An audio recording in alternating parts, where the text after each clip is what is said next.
Hello दोस्तों, कैसे हैं आप लोग। उम्मीद करते हैं कि आप लोग अच्छे होंगे और स्वस्थ होंगे। जैसे कि आप लोग को पता ही है, ये जो है लुसेंट का हम लोग फिजिक्स लेक्चर लेके चले हैं और जिसमें कि लेक्चर नंबर 4 है। आप लोग अगर 1 से लेकर 4 तक लेक्चर नहीं देखे हैं लुसेंट का फिजिक्स तो जाके देख लीजिएगा। उसमें हम काफ़ी एक्सप्लेन किए हैं और इसमें भी एक्सप्लेन करने वाले हैं। और इसमें जो भी इंक्लूड किए हैं क्वेश्चन एग्जाम के पर्पज़ से काफ़ी इंपॉर्टेंट हो जाता है और यहाँ से क्वेश्चन लड़ेगा, निश्चित रूप से लड़ेगा।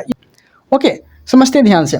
आज का टॉपिक है तरंग। तरंग समझते हैं। तरंग को 2 भागों में बांटा गया है, एक होता है यांत्रिक तरंग, एक होते हैं अयांत्रिक तरंग। ठीक है, तरंग को 2 भागों में बांटा गया है। तरंग होते कितने प्रकार के हैं? 2 प्रकार के होते हैं, एक होते हैं यांत्रिक तरंग, एक होते हैं अयांत्रिक तरंग। ठीक है, यांत्रिक तरंग को चलने के लिए माध्यम की जरूरत पड़ती है। यांत्रिक तरंग को चलने के लिए माध्यम की जरूरत पड़ती है। जैसे कि ठोस, द्रव, गैस, ये क्या है? एक माध्यम है। ठीक है, जैसे कि सबसे ज़्यादा यांत्रिक तरंग जो है चलेगी किस में? ठोस में, फिर द्रव में, फिर गैस में। ठीक है, इस तरह से। और अयांत्रिक तरंग देखते हैं। अयांत्रिक तरंग को चलने के लिए जो है माध्यम क्या होता है? एक रुकावट बन जाता है। माध्यम नहीं है तो अयांत्रिक तरंग जो है बहुत तेजी से चलेगी। जैसे कि प्रकाश क्या है? अयांत्रिक तरंग है। अयांत्रिक तरंग का दूसरा नाम अगर आप लोग जानना चाहते हैं तो इसे बोलते हैं विद्युत चुम्बकीय तरंग। विद्युत चुम्बकीय तरंग भी अयांत्रिक तरंग को ही बोलते हैं, ये चीज़ याद रखिएगा।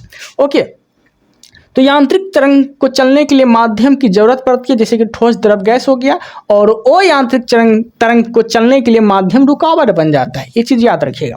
तो पहले जो हम यांत्रिक तरंग के बारे में जानेंगे, उसके बाद अयांत्रिक तरंग के बारे में हम लोग जानेंगे। ओके, समझने का प्रयास करिएगा।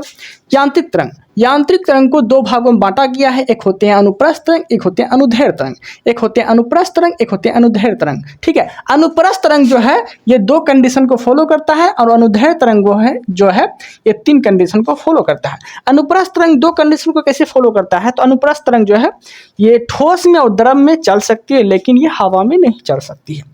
ठीक है, और अनुदैर्ध्य तरंग जो है ये 3 कंडीशन को फॉलो करता है। ठोस, द्रव, गैस, ये तीनों में चल सकती है। ठीक है, लेकिन एग्जाम में अगर लगाना पड़ता है कि ध्वनि कैसी तरंग है, तो ध्वनि जो है अनुदैर्ध्य तरंग है।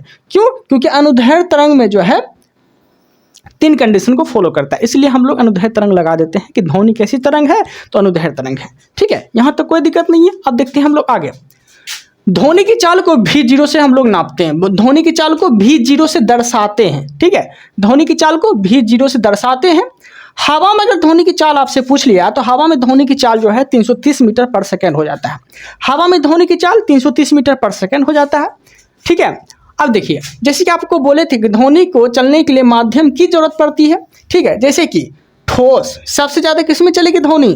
ठोस में, उसके बाद द्रव में, फिर गैस में, फिर निर्वात में बिल्कुल ही नहीं चलेगी। जैसे कि चांद पे कोई व्यक्ति गया है तो चांद क्या है? ऊपर जो है अंतरिक्ष क्या है? एक निर्वात है। वहाँ हवा वायुमंडल है नहीं है। जिसमें हवा और वायुमंडल नहीं है वो क्या है? निर्वात है। खोखली नली क्या है? एक निर्वात है। ठीक है, तो वहाँ पे जो है ध्वनि की चाल नहीं चल सकती है, ये चीज़ याद रखिएगा। ओके, अब देखिए, ध्वनि की चाल को V0 से हम लोग दर्शाते हैं, लेकिन एक वैज्ञानिक है लैपलॉक्स नाम का एक वैज्ञानिक जो है ध्वनि की चाल को सबसे पहले दर्शाया था। लैपलॉक्स नाम का वैज्ञानिक जो है ध्वनि की चाल को सबसे पहले दर्शाया था, खोजा था। ठीक है, तो ये चीज़ याद रखिएगा। ओके, और ध्वनि की चाल को V0 से हम लोग दर्शाते हैं, यहाँ तक कोई दिक्कत नहीं है। अब देखिए, एक कंडीशन याद रखिएगा, वस्तु की चाल अगर कम है, वस्तु की चाल अगर कम है और ध्वनि की चाल अगर ज़्यादा है, मतलब कि ध्वनि की चाल ज़्यादा है और वस्तु की चाल कम है, तो इस कंडीशन को हम लोग बोलते हैं सबसोनिक। क्या बोले? वस्तु की चाल कम है, ध्वनि की चाल ज़्यादा है, तो इस कंडीशन को बोलते हैं हम लोग सबसोनिक। ओके, यहाँ तक कोई दिक्कत नहीं। अब इसे उल्टा ले लीजिए। अब क्या है? वस्तु की चाल जो है ज़्यादा है, वस्तु की चाल ज़्यादा है और ध्वनि की चाल कम है, तो इस कंडीशन को क्या बोलते हैं? सुपरसोनिक। इस कंडीशन को क्या बोलते हैं? सुपरसोनिक बोलते हैं। और ध्वनि की चाल को V0 से नापते हैं, दर्शाते हैं, ये भी याद रखिएगा। यहाँ तक कोई दिक्कत नहीं है। क्या क्या बोले? ध्वनि की चाल अगर ज़्यादा रहे तो सबसोनिक, ध्वनि की चाल अगर कम रहे तो सुपरसोनिक। ठीक है, अब देखिए, वस्तु की चाल जो है, वस्तु की चाल ध्वनि की चाल से 5 गुना ज़्यादा है। वस्तु की चाल ध्वनि की चाल से 5 गुना ज़्यादा है, मतलब वस्तु की चाल जो है ये 5 गुना है। किससे? ध्वनि की चाल से। मतलब ध्वनि की चाल कम है और वस्तु की चाल जो है 5 गुना ज़्यादा है ध्वनि से, तो इस कंडीशन को बोलते हैं हाइपरसोनिक। क्या बोलते हैं? हाइपरसोनिक। उम्मीद है कि आप लोगों को समझ में आ रहा होगा, और नहीं समझ में आया ऐसा तो हो ही नहीं सकता है। और एक बात याद रखिए कि हम जो है 80 से 90% जो है क्वेश्चन सॉल्व यहाँ कराएंगे। जो भी टॉपिक पढ़ाएंगे 80 से 90% जो है क्वेश्चन यहाँ सॉल्व होगा। और 80 से 90% अगर क्वेश्चन आपका सॉल्व हो जाता है तो दुनिया का कोई भी एग्जाम हो आप फाड़ सकते हैं, ठीक है, और रिजल्ट दे सकते हैं। ओके, अब देखिए सबसोनिक देख लेते हैं, ठीक है। तो सबसोनिक एक उदाहरण ले लीजिए, जैसे कि मिसाइल, फाइटर, ये क्या है? सबसोनिक का एक उदाहरण है। अब देखिए वस्तु की चाल 5 गुना ज़्यादा है ध्वनि से, इसे क्या बोलते हैं? हाइपरसोनिक बोलते हैं। जैसे कि अग्नि 5 एकदम जाता है ना, पूरा एकदम जो है वस्तु की चाल ध्वनि की चाल से 5 गुना ज़्यादा है, उसे क्या बोलेंगे? हाइपरसोनिक। हाइपर कोई व्यक्ति को ज़्यादा गुस्सा आ गया, क्या बोलते हैं? हाइपर मत हो यार, बोलते हैं ना, तो हाइपरसोनिक उसे बोलते हैं। 5 गुना ज़्यादा हो ध्वनि की चाल से तो उसे बोलते हैं हाइपरसोनिक। यहाँ तक कोई दिक्कत नहीं, एग्जाम्पल में ले लीजिए अग्नि 5। अब देखते हैं आगे मैक संख्या। मैक संख्या क्या होता है जानिए। जैसे कि ध्वनि की चाल है 330 मीटर पर सेकंड हवा में, ठीक है, और वस्तु की चाल है 660 मीटर पर सेकंड हवा में। मतलब कि ध्वनि की चाल है 330 मीटर पर सेकंड और वस्तु की चाल है 660 मीटर पर सेकंड, ठीक है। तो अब आपसे पूछेगा कि मैक संख्या कितना होगा इसका, क्योंकि मैक संख्या से हम लोग ध्वनि की चाल और पता करते हैं, ठीक है। तो देखिए वस्तु की चाल 660 है, ध्वनि की चाल 330 है, ठीक है। अब देखिए मैक संख्या कैसे निकाला जाता है। ध्वनि की चाल 330 है ना, अब वस्तु की चाल 660 है, तो 1 0 1 0 काट दिए, और 33 को जब 66 से काटेंगे, 33 से जब 66 काटेंगे तो 2 बार में कट जाएगा। तो मेरा जो मैक संख्या निकला, ये मैक संख्या कितना निकला? तो 2 निकला। मैक संख्या कितना निकला? तो 2 निकला। तो उम्मीद है कि आप लोग को यहाँ तक कोई दिक्कत नहीं हुआ होगा, अच्छे से समझ में आ गया होगा। ओके, तो मैक संख्या कैसे निकाला जाता है? तो ध्वनि की चाल और वस्तु की चाल से भाग देके। ओके, अब देखते हैं आगे। अब देखिए ध्वनि को प्रभावित करने वाले, ध्वनि को कौन कौन प्रभावित कर सकता है, ठीक है। ध्वनि को कौन कौन प्रभावित कर सकता है वो देखते हैं।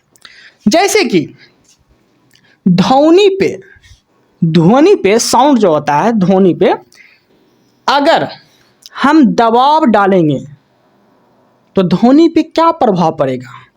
ध्वनि पे क्या प्रभाव पड़ेगा? अगर दबाव डालेंगे तो, दाब डालेंगे तो ध्वनि पे कोई प्रभाव नहीं पड़ेगा, ठीक है, याद रखिएगा। ध्वनि पे कोई प्रभाव नहीं पड़ेगा अगर दाब डालेंगे तो, ठीक है। अब देखिए ताप बढ़ाएंगे तो ध्वनि के चाल पे क्या प्रभाव पड़ेगा? तो ध्वनि की चाल जो है बढ़ जाएगा। मतलब कि ताप पे और ध्वनि पे सीधा प्रभाव पड़ता है। ताप बढ़ाएंगे तो ध्वनि की चाल भी बढ़ेगा, ठीक है, ये चीज याद रखिएगा। ताप बढ़ाएंगे तो ध्वनि की चाल भी बढ़ेगा। अब देखिए जैसे कि ताप हम बढ़ाए 1 डिग्री सेल्सियस, ताप बढ़ाए हम 1 डिग्री सेल्सियस, तो ध्वनि की चाल कितना बढ़ जाएगा? 0.1 मीटर पर सेकेंड जो है इसका ताप बढ़ जाएगा। कितना बढ़ जाएगा? 0.1 मीटर पर सेकेंड इसका चाल बढ़ जाएगा। ताप अगर 1 डिग्री सेल्सियस बढ़ाएंगे तो ध्वनि की चाल कितना बढ़ जाएगा? 0.1 मीटर पर सेकेंड बढ़ जाएगा। ओके देन, अब देखते हैं आगे। अब देखिए अनुभार पे कैसा प्रभाव पड़ता है? तो अनुभार पे ना उल्टा प्रभाव पड़ता है, ठीक है। एग्जाम्पल लेके समझाते हैं आपको। जैसे कि हाइड्रोजन का अनुभार है 2, मान लीजिए हाइड्रोजन का अनुभार 2 है और ऑक्सीजन का अनुभार 4 है या 8 है, ठीक है, जितना भी है देख लीजिएगा। तो आप बताइए कि इन दोनों में ध्वनि की चाल किसमें ज़्यादा होगा? लिख के समझाते हैं। देखिए यहाँ पे देखिए, जैसे कि हाइड्रोजन का अनुभार 2 है, ऑक्सीजन का अनुभार 8 है। ऑक्सीजन का अनुभार 8 है, हाइड्रोजन का अनुभार 2 है, ऑक्सीजन का अनुभार 8 है, तो ध्वनि की चाल किसमें ज़्यादा चलेगा? हम उल्टा प्रभाव बोले हैं, तो जिसका कम होगा उसमें ध्वनि की चाल जो है बढ़ेगा, और जिसका अनुभार ज़्यादा होगा उसमें ध्वनि की चाल घटेगा। यहाँ तक कोई दिक्कत नहीं है, उम्मीद है कि आप लोगों को समझ में आ गया होगा। तो अनुभार ज़्यादा होगा तो ध्वनि की चाल घटेगा, अनुभार कम होगा तो ध्वनि की चाल बढ़ेगा। क्यों? क्योंकि अनुभार पे ध्वनि का उल्टा प्रभाव पड़ता है। ओके, अब देखिए ताप पे कैसा प्रभाव पड़ता है, तो ताप बढ़ाने पे ध्वनि की चाल भी बढ़ता है। जैसे कि यहां समझाए थे 1 डिग्री सेल्सियस ताप बढ़ाने पे ध्वनि की चाल कितना बढ़ गया था, कितना बढ़ गया था, तो 0.1 मीटर पर सेकंड बढ़ गया था। ओके, तो ताप बढ़ाएंगे ध्वनि की चाल भी बढ़ेगा, मतलब ध्वनि और ताप पे सीधा प्रभाव पड़ता है। ओके, मतलब तुम बढ़वी तो हमू बढ़ो। ठीक है, आगे अब देखिए प्रत्यास्था, प्रत्यास्था बढ़ाएंगे तो ध्वनि की चाल भी बढ़ेगा। ठीक है, इलेक्ट्रिसिटी मतलब जैसे रबर क्या है, तो रबर क्या है, इलेक्ट्रिसिटी है। जैसे ताने, अब फिर से वही अवस्था में आ गए, ये क्या है, इलास्टिसिटी है। स्टील क्या है, इलेक्ट्रिसिटी है। तो इसमें बोला गया है, इसमें क्या बोला गया है कि प्रत्यास्था बढ़ाएंगे तो ध्वनि पे क्या प्रभाव पड़ेगा, तो प्रत्यास्था बढ़ाएंगे तो ध्वनि की चाल भी बढ़ेगा, प्रत्यास्था घटाएंगे ध्वनि की चाल भी घटेगा। जैसे कि एक प्लास्टिक का बाल्टी लीजिए, एक लोहा का बाल्टी लीजिए। ठीक है, अब बताइए कि दोनों में ध्वनि की चाल किसमें तेज चलेगा? ये दोनों में इलेक्ट्रिसिटी मतलब प्रत्यास्था किसका ज्यादा है, लोहा का ज्यादा है या फिर प्लास्टिक का ज्यादा है? तो आप बोलेंगे लोहा का ज्यादा है, तो लोहा में ध्वनि की चाल कितना होगा, तेज चलेगा। प्रत्यास्था बढ़ाएंगे, लोहा का बाल्टी, देखिए एग्जांपल देकर समझाते हैं। जैसे कि देखिए ये हुआ प्लास्टिक का बाल्टी। ठीक है, ये हुआ प्लास्टिक का बाल्टी। आपके साथ क्या करेगा, प्लास्टिक का बाल्टी जो है ऐसे ओढ़ा देगा, ऐसे ओढ़ा देगा। ठीक है, और ऐसे ओढ़ा के ऐसे करके बजाएगा, उतना सुनाई नहीं पड़ा होगा, नॉर्मल सुनाई दिया होगा। ठीक है, लेकिन प्लास्टिक का बाल्टी ना लेके आपको लोहा का बाल्टी ऐसे पिन्हा देगा, ऐसे है लोहा का बाल्टी पिन्हा के, और उसके बाद ऐसे बजाएगा, ऐसे बजाएगा। बाप रे कनमा झंझना गया जी, समझे? तो आप बताइए किसमें ध्वनि की चाल ज्यादा होगा, प्लास्टिक में कि लोहा के बाल्टी में? तो इलास्टिसिटी प्रत्यास्था किसका ज्यादा था, लोहा का था, तो लोहा में ध्वनि की चाल तेज और प्लास्टिक में ध्वनि की चाल कम। ठीक है, समझ में आ गया होगा। उम्मीद है कि इतना सुंदर एग्जाम्पल दिए, समझ में तो आना ही है। ओके, अब देखते हैं आगे। तो प्रत्यास्था पे सीधा प्रभाव पड़ता है, याद रखिएगा। ओके, अब देखिए नमी जिसे बोलते हैं आर्द्रता, आर्द्रता बढ़ाएंगे तो ध्वनि की चाल बढ़ेगा कि घटेगा, तो आर्द्रता पे और नमी पे सीधा प्रभाव पड़ता है। आर्द्रता बढ़ाएंगे ध्वनि की चाल भी बढ़ेगा, आर्द्रता बढ़ाएंगे ध्वनि की चाल भी बढ़ेगा। ओके, यहां तक कोई दिक्कत नहीं है। अब देखिए, उम्मीद है कि आप लोग को यहां तक कोई प्रॉब्लम नहीं हुआ होगा। ओके, तो हम क्या देखें, ध्वनि को प्रभावित करने वाला ये सब चीज देख लिए। अब देखिए ध्वनि की विशेषता देख लेते हैं, ध्वनि की विशेषता देख लेते हैं। विशेषता में हम लोग 3 तरह के कंडीशन को फॉलो करेंगे। जैसे कि तीव्रता, तीव्रता को हम प्रबलता भी बोल सकते हैं, तीव्रता को प्रबलता भी बोल सकते हैं। इसमें क्या होता है, इसमें ध्वनि को तेज या धीमी के रूप में आप दर्शा सकते हैं। जैसे कि तीव्रता, तीव्रता ध्वनि की तीव्रता जो नापते हैं हम किससे नापते हैं, डेसिबल से नापते हैं ध्वनि की तीव्रता। तो तीव्रता बढ़ाएंगे तो ध्वनि की चाल बढ़ जाएगा, जैसे बोलेगा ऐसे करके सुनो चाहो, हुआ ना, तीव्रता बढ़ाए ध्वनि की चाल ही बढ़ गया। आज जैसे कि फोन पे किसी से बतिया रहे हैं, ऐसे करके बतिया रहे हैं तो होता है ना, बोलेंगे मम्मी रहती है या फिर पापा रहते हैं, बोलते हैं ना अभी मम्मी है बात नहीं करेंगे, होता है ना। तो तीव्रता क्या किया, हम घटाए तो ध्वनि हो गया धीमा। समझ गए? उम्मीद है कि आप लोग को समझ में आ रहा होगा। ओके, तो इस तरह से तो तीव्रता बढ़ाएंगे तो ध्वनि तेज हो जाएगा, तीव्रता घटाएंगे तो ध्वनि धीमी हो जाएगा। ठीक है, तो इस पे जो है तीव्रता पे सीधा प्रभाव पड़ता है। ओके, अब तीव्रता को प्रबलता भी आप बोल सकते हैं, तीव्रता को प्रबलता भी आप बोल सकते हैं, यहां तक कोई दिक्कत नहीं है।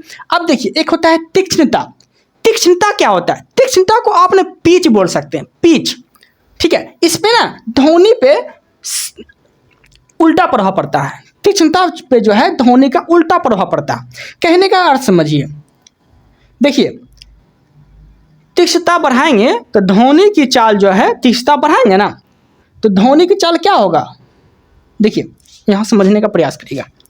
देखिए तीक्ष्णता पे जो है प्रभाव उल्टा पड़ता है। ठीक है, तीक्ष्णता पे प्रभाव उल्टा पड़ता है। अब देखिए, तीक्ष्णता बढ़ाएंगे ना, तीक्ष्णता मतलब कि जोर से अगर बोलेंगे, तीक्ष्णता जोर से बोलेंगे, जैसे कि कोई आपको भुका रहा है, इरिटेट कर रहा है, एकदम पूरा एकदम चिल्लाता है ना, एकदम पूरा एक गुस्सा होके चिल्लाता है जोर से, तो आपकी ध्वनि हो जाएगी पतली। ठीक है, यही बात समझाने का प्रयास कर रहे हैं। देखिए, यह है तीक्ष्णता। ठीक है, अब देखिए तीक्ष्णता ऐसे नहीं समझ में आएगा आपको। देखिए, जैसे कि लड़की का ध्वनि जो होता है, ध्वनि वो होता है पतला, कितना मधुर लगता है सुनने में, कितना मधुर लगता है। ठीक है, बहुत पूरा बतियाने में मजा आएगा। ऐसे लोग नहीं ना बतिया लेता है यार 24 घंटा तो नहीं, 12 घंटा 8 घंटा ऐसे ही बतिया लेता है। क्यों? उसका ध्वनि होता है पतला, सुनने में बड़ा मजा आता है। कोई लड़का से बतिया ले, लड़का में लड़का कोई बतिया ले 8 घंटा 10 घंटा, क्यों बतियाएगा? उसका ध्वनि होता है मोटा। ठीक है, तो ही समझने का प्रयास करिएगा। देखिए, तीक्ष्णता अगर जोर से बोलेंगे तो ध्वनि हो जाएगा पतला, जोर से बोलेंगे ध्वनि हो जाएगा पतला, और धीरे बोलेंगे तो ध्वनि हो जाएगा मोटा। ठीक है, ध्वनि हो जाएगा मोटा। आप आजमा के देख सकते हैं। जैसे कि कोई आपको बुलाया, आप जोर से बोलेंगे हाँ हम यहाँ हैं। ठीक है, आज जैसे कि पूजा पाठ चल रहा है, ठीक है, पूजा पाठ चल रहा है, और वहाँ तो शोर नहीं कर सकते, आराम से बोलेंगे भाई पूजा चल रहा है, मतलब ध्वनि हो जाएगा मोटा। ठीक है, जहाँ हल्ला नहीं होना चाहिए वहाँ तो आपको, जैसे कि खान सर का क्लास चल रहा है, आप वहाँ हल्ला करके दिखा दीजिए। ठीक है, तो क्लास में क्या होगा, आराम से बोलें। लाइब्रेरी ले लीजिए, लाइब्रेरी में जब किसी से बात करेंगे या किसी से बतियाएंगे, तो लाइब्रेरी में जब बतियाएंगे तो धीरे बोलेगा लड़का, अभी क्लास में मोटा जो है, मतलब ध्वनि हो जाएगा मोटा। ठीक, तीक्ष्णता घटाएंगे तो ध्वनि हो जाएगा मोटा, और तीक्ष्णता बढ़ाएंगे तो ध्वनि हो जाएगा पतला। बस यही कंडीशन है। ओके, अब देखिए यहां तक कोई दिक्कत नहीं है। अब देखिए गुणता क्या होता है। गुणता ना अंतर डिसाइड करता है कि ध्वनि मोटा है कि पतला, ध्वनि मोटा है कि पतला है कि तेज है। गुणता जो है अंतर डिसाइड करता है। जैसे कि समझने का प्रयास करिएगा। देखिए, ये तीव्रता जिसे बोलते हैं प्रबलता। ठीक है, तो ये डिसाइड कौन करेगा? गुणता, गुण से पता कर लेता है। ठीक है, तीक्ष्णता पतला ध्वनि है या मोटा ध्वनि है, ये गुण से पता कर लेता है। जैसे कि कोई लड़का जो है किसी से 2 साल से बतिया रहा है। ठीक है, बतिया रहा, अचानक से उसको फोन किया, उसका पापा रिसीव कर लिया कॉल, अचानक से वो लड़की को कॉल लगाया, उसका पापा कॉल रिसीव कर लिया, पापा कॉल रिसीव कर लिया, तो आपको क्या लगता है? लड़का बतियाएगा, चुपचाप फोन काट देगा, अरे बाप रे बाप, ये मेरी वाली न है। तो कैसे जाने कि ना भाई मेरी वाली न है, इसके पापा हैं। ठीक है, उसके गुण से, उसके बात करने के ढंग से, ठीक है, उसके मोटे आवाज से अंतर डिसाइड करता है। इसका मतलब ये हो गया, गुणता का मतलब कि अंतर डिसाइड करता है, पहचान सकते हैं। जैसे कि दीवार के उस साइड से कोई आपको आवाज दे रहा है, मम्मी हो, पापा हो, सिस्टर हो, तो अपने डिसाइड कर लेंगे, अपने अंतर पता कर सकते हैं वो मेरे पापा बोल रहे हैं या मम्मी बोल रही है। ठीक है, तो गुण का मतलब होता है कि ध्वनि का अंतर डिसाइड कर सकते हैं आप। ठीक है, यहां तक कोई दिक्कत नहीं है। अब देखते हैं आगे। तो ये जो है ध्वनि का पूरा कंसेप्ट क्लियर हो गया, हम यहां तक समझा दिए हैं। ठीक है, जिसमें कि यांत्रिक तरंग के बारे में इतना कुछ डिफिनेशन जाने, और अब जो हम जानने वाले हैं वो यांत्रिक तरंग के बारे में। ठीक है, देखिए यांत्रिक तरंग को चलने के लिए माध्यम की जरूरत पड़ती है, और यांत्रिक तरंग को चलने के लिए माध्यम जो है रुकावट बन जाता है। यांत्रिक तरंग के बारे में हम जान गए, और अब जो हम जानने वाले हैं वो यांत्रिक तरंग के बारे में जानने वाले हैं, जैसे कि विद्युत चुंबकीय तरंग। ठीक है, अब देखिए, अब इसके बारे में हम लोग पढ़ेंगे। यांत्रिक तरंग, इसे क्या बोलते हैं? विद्युत चुंबकीय तरंग भी बोलते हैं। ओके, अब देखिए विद्युत चुंबकीय तरंग जो है ये 7 प्रकार का होता है। विद्युत चुंबकीय तरंग जो है ये 7 प्रकार के होते हैं। ठीक है, लेकिन अभी जो हम कंसेप्ट सीखे वो ध्वनि के बारे में सीखे, तो एक दो एग्जाम्पल लेके आपको समझा देते हैं। ठीक है, जैसे कि ध्वनि का परावर्तन, ध्वनि का विवर्तन, वो जान लेते हैं। जैसे कि आपसे क्वेश्चन पूछेगा, आपको कोई आवाज दिया हो फलनमा, जैसे कि राहुल सुनते हैं, तो आपको पता चलेगा कौन आवाज दिया, तो ही बोलता है कान पे ध्वनि का प्रभाव कितना देर तक रहता है, तो 1/10 सेकंड, 1/10 सेकंड तक जो है कान पे ध्वनि का प्रभाव रहता है। इस सब क्वेश्चन पूछा जाता है तो आप लोग बना सकते हैं। ठीक है, अब देखिए ध्वनि का परावर्तन क्या होता है। ध्वनि का अपवर्तन वो समझते हैं। जैसे कि दिन में अगर किसी को आवाज़ देंगे ना तो उतना सुनाई नहीं पड़ेगा, लेकिन आप रात में अगर किसी को आवाज़ देते हैं तो दूर तक आपका आवाज़ जाएगा। तो क्वेश्चन ऐसे पूछा जाता है कि दिन के अपेक्षा रात में देर तक मतलब दूर तक जो है ध्वनि क्यों सुनाई देती है, किसके कारण? अपवर्तन के कारण। ध्वनि के अपवर्तन के कारण जो है ध्वनि जो है आपका आवाज़ बहुत दूर तक सुनाई देता है। तो ये सब कंसेप्ट था, ठीक है, यहाँ तक समझ में आ गया होगा। हम जो पढ़ने वाले हैं अब क्या पढ़ने वाले हैं, यांत्रिक तरंग के बारे में, ठीक है, जिसे बोलते हैं विद्युत चुम्बकीय तरंग। और ये होते कितने प्रकार के, तो ये होते हैं 7 प्रकार के, ठीक है। आपको जो है ट्रिक के माध्यम से समझाने का प्रयास करेंगे, ठीक है। यहाँ जो है आपका टोटल कंसेप्ट क्लियर हो जाएगा, ठीक है। ट्रिक क्या है मेरा, ट्रिक क्या है, विद्युत चुम्बकीय तरंग या फिर अयांत्रिक तरंग की ट्रिक क्या है, तो ट्रिक जान लीजिए, ठीक है। ट्रिक है मेरा गाए अवीजु इन्फा मारे। क्या बोले, गाए अवीजु इन्फा मारे, ठीक है। यहाँ तो कोई दिक्कत नहीं है। अब देखिए, गो से हो गया गामा किरण, ए से हो गया एक्स किरण, ओ से हो गया अल्ट्रा वायलेट किरण, बीजू, बीजू मतलब होता है विजुअल, ठीक है। विजुअल मतलब क्या होता है, दृश्य, ठीक है। तो बीजू, बीजू का मतलब होता है दृश्य, ठीक है, दृश्य किरण जिसे बोलते हैं प्रकाश। इन्फा, इन्फा का मतलब क्या हो गया, अवरक्त किरण, इन्फ्रारेड मतलब अवरक्त किरण। मो से क्या हो गया, माइक्रो, माइक्रो को ना लघु रेडियो तरंग भी बोलते हैं, माइक्रो को लघु रेडियो तरंग भी बोलते हैं, ये चीज याद रखिएगा। रे से हो गया रेडियो तरंग, ठीक है, यहाँ तक कोई दिक्कत नहीं है। अब जो है इसका खोज देख लेते हैं। गामा, गो से क्या हो गया गामा किरण, गामा किरण का खोज कौन किया था, तो बैकुलर, हेनरी बैकुलर, ठीक है। गामा किरण का खोज कौन किया था, हेनरी बैकुलर या फिर विलार्ड, या फिर विलार्ड नाम का व्यक्ति था, वो भी गामा किरण का खोज किया था, ठीक है। तो गामा किरण का खोज कौन किया था, हेनरी बैकुलर और विलार्ड नाम का वैज्ञानिक, ठीक है। अब देखते हैं एक्स किरण, एक्स किरण का खोज कौन किया था, तो वह किया था रोंटजन। कौन किया था, तो एक्स किरण का खोज तो रोंटजन नाम का वैज्ञानिक था, वो किया था। ओ से क्या है, अल्ट्रा वायलेट, जिसे बोलते हैं यूवी, यूवी किरण, ठीक है। अल्ट्रा वायलेट को हम हिंदी में बोलते हैं पराबैंगनी किरण, अल्ट्रा वायलेट को हिंदी में क्या बोलते हैं, पराबैंगनी किरण। इसकी खोज कौन किया था, इसका खोज कौन किया था, तो रीटर, कौन किया था, रीटर, रीटर नाम का वैज्ञानिक था, ये जो है पराबैंगनी किरण का खोज किया था। ओके, अब देखिए बीजू, बीजू मतलब क्या होता है, दृश्य, तो दृश्य प्रकाश की खोज कौन किया था, दृश्य का, तो वह किया था न्यूटन। कौन किया था, न्यूटन, ठीक है। पराबैंगनी किरण का खोज रीटर और दृश्य प्रकाश की खोज किया था न्यूटन नाम का वैज्ञानिक, ठीक है। अब देखिए इन्फ्रा, इन्फ्रारेड का मतलब होता है अवरक्त किरण, तो अवरक्त किरण का खोज कौन किया था, तो हर्शेल नाम का वैज्ञानिक, हर्शेल नाम का वैज्ञानिक जो है अवरक्त किरण का खोज किया था, ठीक है। कौन किया था, अवरक्त किरण का खोज तो हर्शेल नाम का वैज्ञानिक था, ठीक है। अब देखिए मो से हो गया माइक्रो, माइक्रो को लघु रेडियो बोलते हैं, लघु मतलब होता है छोटा, माइक्रो मतलब भी होता है छोटा, ठीक है। तो माइक्रो जिसे बोलते हैं लघु रेडियो, तो इसका खोज कौन किया था, तो हेनरिक हटरज। माइक्रो मतलब माइक्रो किरण का खोज कौन किया था, लघु रेडियो तरंग का, तो वह किया था हेनरिक हटरज। हेनरिक हटरज नाम का वैज्ञानिक था, वह किया था सूक्ष्म या फिर लघु रेडियो तरंग का खोज, ठीक है। अब रे से हो गया रेडियो, रे से क्या हो गया, रेडियो, रेडियो किरण का खोज कौन किया था, तो वह किया था मार्कोनी। रेडियो तरंग का खोज कौन किया था, तो वह किया था मार्कोनी। रेडियो, रेडियो क्या होता है, कभी कभी होता है ना कि रेडियो जो है बजते बजते जो है बंद हो जाता है, रेडियो जो है बजते बजते बंद हो जाता है, कहते हैं मार कोहनी। क्या हुआ, मार कोहनी, तो कोहनी से मारेंगे ऐसे खड़ फिर चलना स्टार्ट हो जाता है। तो रेडियो का खोज कौन किया था, मार्कोनी, रेडियो तरंग का खोज मार्कोनी, ठीक है। यहाँ तक कोई दिक्कत नहीं है। तो ये मेरा कंसेप्ट था, अच्छे समझ में आ गया होगा आप लोग को। अब हम क्या पढ़ने वाले हैं, तो अब हम पढ़ने वाले हैं इसका कार्य, क्या देखने वाले हैं, कार्य, ठीक है।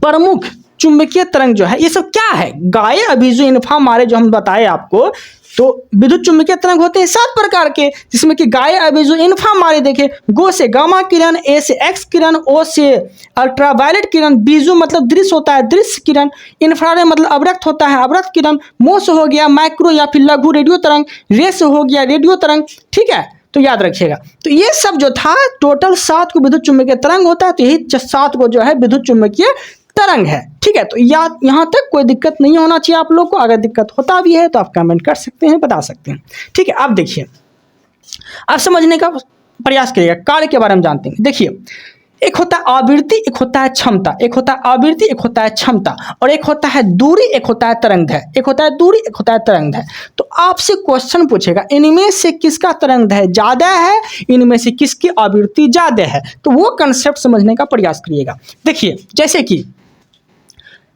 देखिए यहाँ से अगर इधर जा रहा है, यहाँ से अगर इधर जा रहा है तो आवृत्ति कम होते जाएगा, आवृत्ति कम होते जाएगा। और यहाँ से अगर इधर आ रहा है तरंग तो आवृत्ति ज़्यादा होते जाएगा। ठीक है, देखिए क्वेश्चन कैसे बनता है। देखिए ये हो गया आवृत्ति, हो गया क्षमता। तो आपसे क्वेश्चन पूछेगा कि इनमें से किसकी आवृत्ति ज़्यादा है, क्षमता, तो क्या बोलेंगे? वेधन क्षमता किसकी ज़्यादा है? तो वह है गामा किरण की। और किसकी वेधन क्षमता कम है?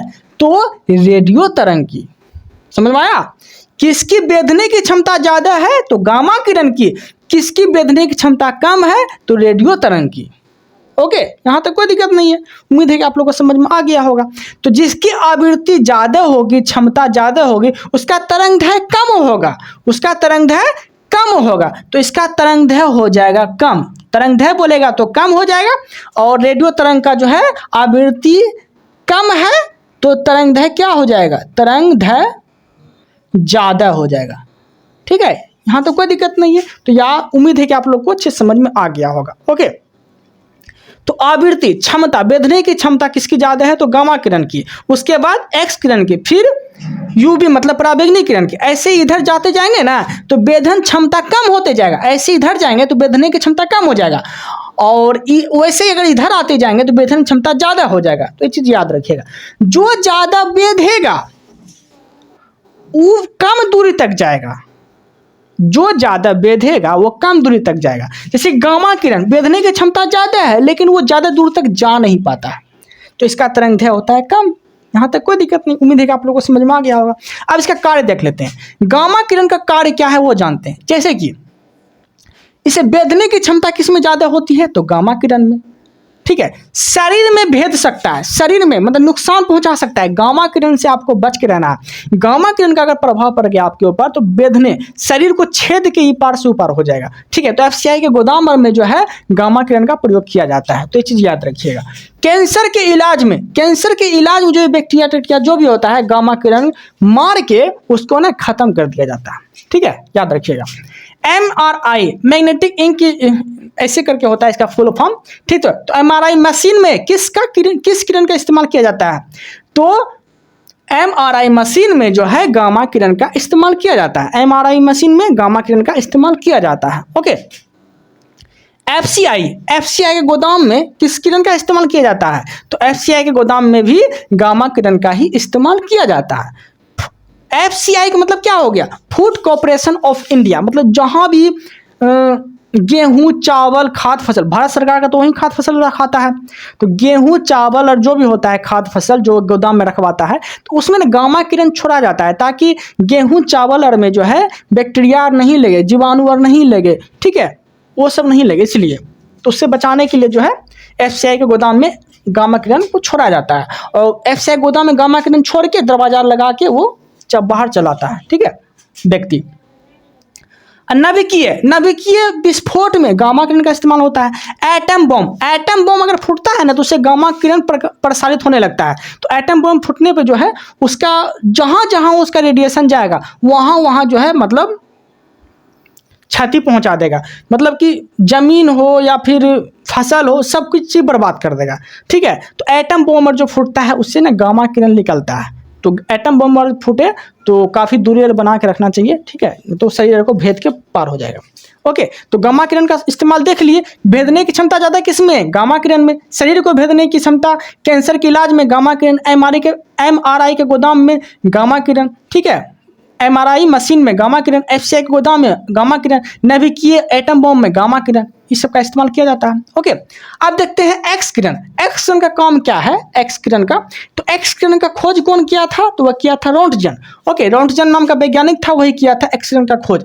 इसका काम क्या है? तो हड्डी की जांच में, मतलब हड्डियों की जांच में, जैसे एक्सरे जो होता है तो हड्डियों की जांच, जैसे कि मेरा हाथ अगर टूट गया, ठीक है, तो यहाँ से एक्स किरण जो है छोड़ा जाता है। अगर हड्डी टूट गया है यहाँ पर तो एक्स किरण जो ई पार से ऊ पार हो जाता है, तो पता चल जाएगा कि हड्डी टूटा है। और वो एक्स किरण छोड़ा और किरण जो है ई पार से ऊ पार नहीं गया तो समझ जाता है कि हड्डी नहीं टूटा है। ठीक है, तो ये ना एक्स किरण जो है मतलब कि हड्डी को नहीं भेज सकता है, ठीक है। तो एक्सरे के जांच में, हड्डियों की जांच में एक्स किरण का इस्तेमाल किया जाता है। दांत टूट गया तो एक्स किरण डाल के पता कर लेगा कि दांत टूटा है कि चनका है, सब पता कर लेगा। रत्न दरार में भी एक्स किरण का ही इस्तेमाल किया जाता है। सीटी स्कैन में एक्स किरण का ही इस्तेमाल किया जाता है। चिकित्सा में एक्स किरण का ही इस्तेमाल किया जाता है। चिकित्सा क्या हुआ, डॉक्टर लोग जो करते हैं एक्सरा, ये सब किसका इस्तेमाल करेंगे, एक्स किरण का इस्तेमाल करते हैं, ठीक है। तो ये चीज़ याद रखना है आप लोग को। अब देखते हैं हम लोग आगे क्या है, पराबैंगनी किरण। पराबैंगनी किरण का देखते हैं इस्तेमाल। ओजोन परत में कौन सी लेयर, ओजोन परत जो होती है ओजोन लेयर में, उसमें कौन सी किरण होती है, पराबैंगनी किरण होती है। ओजोन परत का लेयर अगर फट जाएगा तो पराबैंगनी किरण जो है प्रसारित होना स्टार्ट हो जाएगा। अब पराबैंगनी किरण जो प्रसारित होना स्टार्ट हो जाएगा तो क्या क्या नुकसान होता है, क्या क्या फायदा होता है, वो देख लेते हैं। पराबैंगनी किरण से सबसे पहले क्या होगा, तो त्वचा कैंसर होना स्टार्ट हो जाता है। पराबैंगनी किरण से त्वचा कैंसर जो है होना स्टार्ट हो जाता है। पराबैंगनी किरण का ये हो गया नुकसान, ठीक है। फायदा क्या हो गया, फायदा क्या है, तो आरओ जो मशीन होता है ना, आरओ मशीन, ठीक है, उसमें पराबैंगनी किरण का इस्तेमाल करके जल को साफ किया जाता है। ओके, कीटनाशक में ये भी कहीं न कहीं फायदा ही हो गया। कीटनाशक में पराबैंगनी किरण का इस्तेमाल किया जाता है। पानी को साफ करने में तो ये भी फायदा ही हो गया, तो ठीक है। तो पानी को साफ करने में पराबैंगनी किरण का इस्तेमाल किया जाता है। ओके देन, अब देखते हैं आगे। अब देखते हैं दृश्य प्रकाश। दृश्य प्रकाश का अर्थ क्या हो गया, ये जो बल्ब जल रहा है तो क्या है, ये दृश्य प्रकाश है।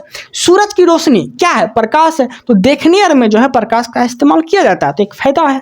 ओके, तो ये जो है दृश्य प्रकाश जो है, ये प्रकाश एक चैप्टर ही है। प्रकाश एक चैप्टर है जिसमें आपको प्रकाश का परावर्तन, अपवर्तन, विवर्तन, विक्षेपण सब पढ़ने को मिलेगा। तो प्रकाश एक चैप्टर है, तो हम प्रकाश में जानेंगे, ठीक है। आगे देखते हैं। अब देखते हैं अवरक्त किरण। अवरक्त किरण क्या होता है, देखिए इसका खोज किया था कौन, तो हर्शेल नाम का वैज्ञानिक था, वो खोज किया था। हर्शेल नाम का वैज्ञानिक जो है अवरक्त किरण का खोज किया था। कौन किया था, हर्शेल नाम का वैज्ञानिक।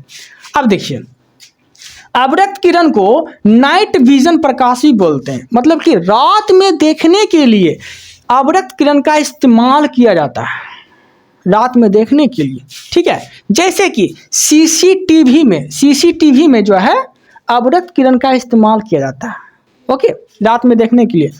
कोहरा क्या होता है, कोहरा ठंड के दिनों में देखते होंगे कि मतलब दिखाई नहीं देता, तो कोहरा को फाड़ के हट जावा दे होता है ना, कोहरा को फाड़ के दिखाई देता है कि आगे कौन है, तो कोहरा को फाड़ने में अवरक्त किरण का इस्तेमाल किया जाता है। ओके, बादल को फाड़ने में, बादल को चिड़ने में अवरक्त किरण का इस्तेमाल किया जाता है। रिमोट में जैसे टीवी जो चलाते हैं ऐसे करके, Star Plus, cricket, Rohit Sharma, Hardik Pandya कैसे दाब के देखते हैं, डब्ल्यू देखते हैं ना, केबीसी कौन बनेगा करोड़पति, आप जीते हैं 7 करोड़, कैसे देखते हैं, रिमोट से दाब के देखते हैं ना। तो वो जो रिमोटवा में जो होता है टक टक टक टक टक, किस किरण का इस्तेमाल होता है, वो होता है अवरक्त किरण का इस्तेमाल होता है, ठीक है। तो ये चीज आपको याद रखना है। ओके, अब देखते हैं लघु रेडियो तरंग, जिसे बोलते हैं माइक्रो, सूक्ष्म किरण, वो देख लेते हैं। सूक्ष्म मतलब होता है छोटा, लघु मतलब ये छोटा होता है, तो लघु रेडियो बोलिए या फिर सूक्ष्म बोलिए, दोनों एक ही है। देखते हैं सेटअप बॉक्स में कौन सी किरण, लघु किरण, सूक्ष्म किरण। सेटअप बॉक्स में कौन सी किरण, सूक्ष्म किरण। जैसे कि सेटअप बॉक्स जो होता है जिसमें आप ऐसे दाबते हैं रिमोट से, तो रिमोटवा में अवरक्त किरण, लेकिन सेटअप बॉक्स जो होता है, इतना वो जो होता है सेटअप बॉक्स, उसके अंदर में जो बल्ब जलते रहता है छोटा सा, तो उसमें कौन सी किरण निकलती है, तो उसमें निकलती है जाके सूक्ष्म रेडियो तरंग। सूक्ष्म रेडियो तरंग, सूक्ष्म बोलिए कि रेडियो तरंग बोलिए, लघु रेडियो तरंग बोलिए, दोनों एक ही है, ठीक है। तो उसमें सेटअप बॉक्स में के जो बल्ब होता है छोटा सा, इतना सा, ठीक है, उसमें कौन सी किरण, लघु किरण, ठीक है। डिश टीवी में कौन सी किरण, तो वही लघु किरण।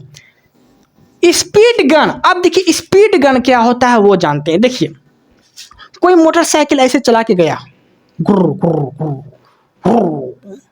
गया ना मोटरसाइकिल चला के। अब देखिए मोटरसाइकिल कोई चला के गया, मोटरसाइकिल कोई चला गया, हम ट्रैफिक पुलिस है, देख रहे हैं, सट दुगुर उड़ के चला गया, पता नहीं चला कि भाई कितना स्पीड में गया है वो, आगे कहीं एक्सीडेंट हो जाएगा तो, ठीक है। पकड़ाता था ना 2-3 लापर धापर झापर दे के पता करते कहा इतना स्पीड चलाता है। लेकिन मेरे पास है स्पीड गन, ऐसे मारेंगे एकदम शट टुकड़ा गुजरा एकदम, स्पीड गन से ऐसे दाबेंगे सट, टकरा के तुरंत वापस पता कर लगा इसमें करके। मतलब कि स्पीड गन होता है ना, उसमें सूक्ष्म किरण का इस्तेमाल होता है। स्पीड में गया बाइक, ऐसे मारेंगे ठाए, उसमें जो है टकरा के तुरंत हमको बता देगा इसमें मीटर में 120 की स्पीड में गाड़ी लेके जा रहा था, पल्सर था, इस 120 के स्पीड में जा रहा है, ऐसे तुरंत पता कर लेगा। तो स्पीड गन वही होता है। तो स्पीड गन में जो है सूक्ष्म किरण का इस्तेमाल किया जाता है, तो वो चीज़ भी आपको याद रखना है, ठीक है। ओवन, ओवन क्या होता है? खाना गर्म करने में, खाना गर्म करने में, ठीक है। पिज्ज़ा बर्गर जो गर्म होता है किसके कारण? सूक्ष्म किरण के कारण। इतना जल्दी और इतना ज़बरदस्त गर्म कर देगा ना, पूरा एकदम खौला देगा, ठीक है एकदम। तो पिज़्ज़ा बर्गर को गर्म करने में सूक्ष्म किरण का इस्तेमाल किया जाता है। ऐसे अगर तावा पे सेकेंगे पिज़्ज़ा बर्गर तो जल जाएगा, लेकिन सूक्ष्म किरण जो है छोड़ता है ना, दरवाजा एकदम घुसा दिया, दरवाजा बंद कर दिया, तो सूक्ष्म किरण छोड़ता है तो अंदर अंदर पूरा पूरा एकदम जो है पक जाता है, ठीक है, खाना को गर्म करने में, जिसे बोलते हैं ओवन। ओके, उम्मीद है कि आप लोग को अच्छे समझ में आ गया होगा। कोई डाउट रहता है तो आप कमेंट कर सकते हैं। और लास्ट में आता है रेडियो तरंग। रेडियो तरंग का जो है तरंग दैर्घ्य ज़्यादा होता है। तरंग दैर्घ्य मतलब ये दूर तक जा सकता है। ओके, वो देख लेते हैं। जैसे कि टीवी के रिमोट में अवरक्त तरंग होता है, ठीक है, तो तनी दूर है तो वो हम ऐसे चैनल चेंज कर लिए। रेडियो तरंग जो होता है ना, वो करता है पायलट लोग इस्तेमाल करते हैं, पायलट लोग, ठीक है, पायलट लोग इस्तेमाल करते हैं, रेडियो तरंग का इस्तेमाल करते हैं पायलट लोग। जैसे कि पायलट लोग मतलब हवाई जहाज लेके, ठीक है, फ्लाइट लेके ऊपर गया है, लेकिन नीचे से पता कर लेता है, नीचे एयर से बात हो जाता है, कहाँ है ये है सब पता हो जाता है, ठीक है। तो बहुत दूर तक, मतलब कि यहाँ से लेके दिल्ली बात कर सकते हैं, अंतरिक्ष में बात कर सकते हैं, कुछ भी बात करना हो सैटेलाइट के माध्यम से जो भी आता है, ठीक है। हम लोग को जो सिग्नल पहुँचता है, जिसे कि हम स्टार प्लस देख लेते हैं, GTV देख लेते हैं, सैटेलाइट में इस्तेमाल जो होता है तरंग का, किरण का, तो उसमें कौन सा किरण होता है? उसमें रेडियो तरंग होता है, वो बहुत दूर तक जा सकता है, ठीक है। सफलाई चल रहा है दिल्ली में, हम यहाँ आके बिहार में देख लेंगे, ठीक है, तो बहुत दूर तक जा सकता है, तो वो है रेडियो तरंग। इसमें इस्तेमाल किया जाता है रेडियो तरंग का। रेडियो तरंग का इस्तेमाल किस में होता है? तो पायलट लोग बात करते हैं, सैटेलाइट में रेडियो तरंग का इस्तेमाल किया जाता है, रडार में जो होता है, ठीक है। तो ये चीज़ आपको याद रखना है। उम्मीद है कि आप लोग को अच्छे समझ में आ गया होगा। कोई डाउट रहता है तो आप कमेंट कर सकते हैं, बता सकते हैं, ठीक है। तो ये हम देखिए तरंग के बारे में, जिसमें कि ध्वनि तरंग के बारे में पढ़े थे, ठीक है। कुछ क्वेश्चन है वो हम कर लेते हैं, ठीक है। जैसे कि WHO द्वारा जो हम पढ़ाए अभी ध्वनि के बारे में, वो देख लेते हैं। जैसे कि WHO द्वारा बताया गया है कि सर्वध्वनि जो होती है, ठीक है, 45 डेसिबल तक जो है, मतलब वो सीमित बताया गया है। उससे ज़्यादा अगर है तो वो शोर की गिनती में आएगा। इस तरह से WHO के द्वारा बताया गया है, ठीक है। मतलब कि अच्छा अगर है तो आप जो है 45 डेसिबल तक ये जो है WHO माना है कि यहाँ तक जो है सही है ध्वनि। ओके, और WHO के स्थापना की बात बोलेंगे तो 7 अप्रैल को इसकी स्थापना हुआ था। 7 अप्रैल 1948 में इसकी स्थापना हुआ था। हेडक्वार्टर बोलेंगे तो स्विट्जरलैंड है, याद रखिएगा। 7 अप्रैल को जो है हम लोग विश्व स्वास्थ्य दिवस के रूप में मनाते हैं, ये चीज़ याद रखिएगा। 7 अप जिसे बोलते हैं, माउंटेन ड्यू 7 अप, 7 अप्रैल करके आप विश्व स्वास्थ्य दिवस भी हम लोग मनाते हैं।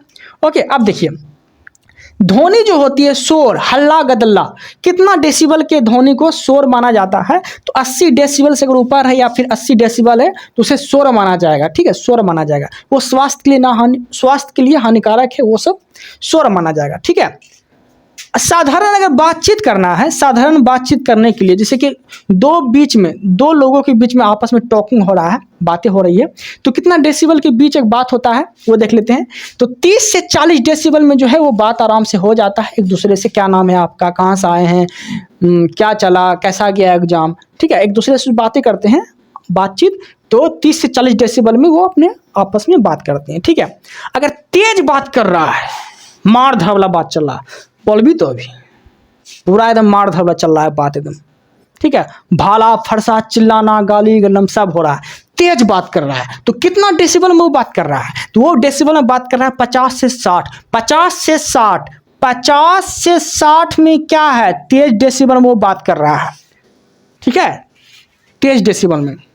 ओके, अब देखिए जेट विमान, कोई जेट विमान है, गन पूरा एकदम जेट विमान जो होता है वो कितना डेसिबल तक जो है ध्वनि उत्पन्न करता है, कितना डेसिबल तक, तो वह करता है 140 से 150, 140 से 150 जो है जेट विमान ध्वनि को उत्पन्न करता है, डेसिबल के माध्यम से वह जाता है। जेट विमान कितना, तो 40, कितना यहाँ लिख देते हैं, 140 से 150 जो है वो जेट विमान, ठीक है, ये चीज याद रखिए, जेट विमान 140 से 150। ओके, पेड़ पत्ते, जैसे कि गाछ वृक्ष में पेड़ पत्ते हैं, ठीक है, वो देखते होंगे सन सन सन जो चलते रहता है, सरसराहट, वो कितना डेसिबल में होता है पेड़ पत्ते, तो वो होता है 10 से 20, कितना बोले, 10 से 20 पेड़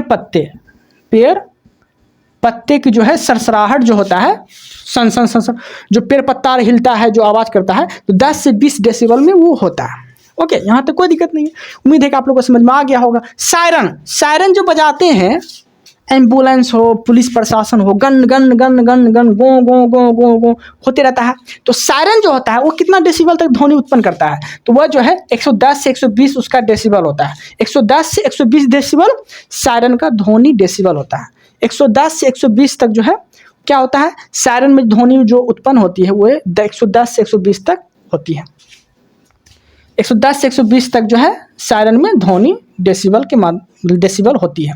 ठीक है, यहाँ तक कोई दिक्कत नहीं, उम्मीद है कि आप लोगों को समझ में आ गया होगा। अब देखिए ध्वनि की चाल देख लेते हैं, जैसे कि एल्युमिनियम में ध्वनि की चाल कितना होता है, तो 64-20 मीटर पर सेकेंड एल्युमिनियम में ध्वनि की चाल। जैसे कि आपको बताए थे, ध्वनि चलने के लिए सबसे ज़्यादा ध्वनि किस में चलेगी, ठोस में, जैसे कि एल्युमिनियम में ध्वनि की चाल 64-20 मीटर पर सेकेंड, निकेल में ध्वनि की चाल 60-40 मीटर पर सेकेंड, स्टील में ध्वनि की चाल 59-60 मीटर पर सेकेंड, आयरन में ध्वनि की चाल जैसे बोलते हैं लोहा, तो लोहा में ध्वनि की चाल 51-30 मीटर पर सेकेंड। ओके देन, यहाँ तो कोई दिक्कत नहीं।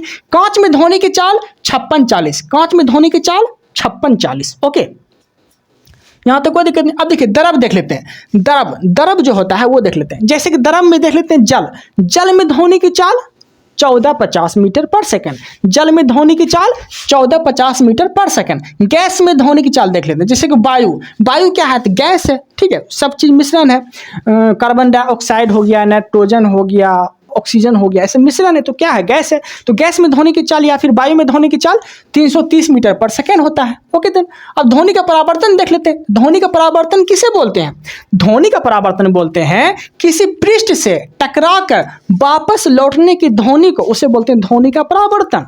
ध्वनि का परावर्तन, ध्वनि में आपको एक देखने मिलेगा प्राध्वनिक, ध्वनि में आपको एक पढ़ने मिलेगा प्राध्वनि, जिसे बोलते हैं इको, टकरा के वापस लौटना, मतलब कि इको। तो इसमें ध्वनि जो इको उत्पन्न होता है, तो ध्वनि के बीच डिस्टेंस कितना होना चाहिए, जैसे कि यहाँ हम बातें कर रहे हैं, यहाँ दीवार है, ठीक है, तो टकरा के मेरे पास आएगा, इको होगा, रिटर्न मुझे ही सुना पड़ेगा ध्वनि, जिसे बोलते हैं इको। तो इको के लिए जो ध्वनि उत्पन्न होती है वो कितना होना चाहिए, 16.5 मीटर जो है डिस्टेंस होना चाहिए। उससे अगर कम है ना तो इको उत्पन्न होगा, उससे अगर कम है 16.5 बस, या फिर 17 मीटर ले लीजिए, 17 मीटर दूरी होना चाहिए, ठीक है, 17 मीटर की अगर दूरी है तो इको उत्पन्न नहीं होगा, मेरा ध्वनि मुझे ही सुना नहीं पड़ेगा, आराम से एकदम पास हो जाएगा, आराम से स्मूथ सुना पड़ेगा, तो इको, ठीक है। तो सुनने के लिए जो है दूरी के परावर्तक सतह की दूरी कितनी होनी चाहिए, तो 16.5 या 17 मीटर, या फिर एक दूसरे से अगर बातें करनी है आराम से तो 17 मीटर की दूरी होनी चाहिए, जो फिर आराम से वो मेरा बात सुन सकता है, हम भी उसका बात सुन सकते हैं, ठीक है। और इको उत्पन्न कैसे होगा, इससे अगर कम है ना तो इको उत्पन्न होना स्टार्ट हो जाएगा, ठीक है, टकरा के वापस मुझे ही सुना पड़ेगा। इसलिए देखते होंगे कि हॉल हो या फिल्म सिनेमा जहाँ चल रहा है, तो वो पर्दा में ना मतलब कि इको उत्पन्न ना हो, इसलिए जो है ना मतलब टकरा के वापस मेरा ही ध्वनि मुझे ही नहीं सुना दे, इसलिए जो है ना दीवार में क्या करता है, दीवार में कोई खुदरा चीज़ लगा देता है, खखरा हो, पन्ना हो, कागज हो, या फिर ऐसा चीज़ लगा देता है जो कि स्मूथली, गद्दा हो, पूरा स्मूथली दीवार में चिपका देता है कि इको उत्पन्न ना हो। तो ये सब चीज़ आपको देखने मिलेगा कहाँ, फिल्म सिनेमा में देखने को मिलेगा, या फिर जहाँ गायक या फिर गाना वाना गाते हैं वहाँ आपको देखने मिलेगा, ताकि स्मूथली आवाज़ जाए, इको उत्पन्न ना हो, ठीक है। तो इको को रोकने के लिए भी कहीं ना कहीं जो है कपड़ा उपड़ा जो है बलागर में चिपका देता है दीवार में, ताकि टकरा के वापस ना हो, स्मूथली जब बोले तो उसी में टकरा के उसी में रह जाए। ओके, इस तरह से होता है, इस तरह से रोका जा सकता है। तो उम्मीद है कि आप लोग को अच्छे से समझ में आ गया होगा। कोई अगर डाउट अगर रह जाता है तो कमेंट कर सकते हैं, बता सकते हैं। ओके, आप लोग को मेरा कंटेंट और कंसेप्ट अगर अच्छा लग रहा है तो चैनल को सब्सक्राइब कर लीजिएगा ताकि आने वाले वीडियो जो है आप तक पहुंच सके। ओके, इस वीडियो में इतना ही रखते हैं, मिलते हैं हम लोग अगली वीडियो में। Thank you, thanks for watching.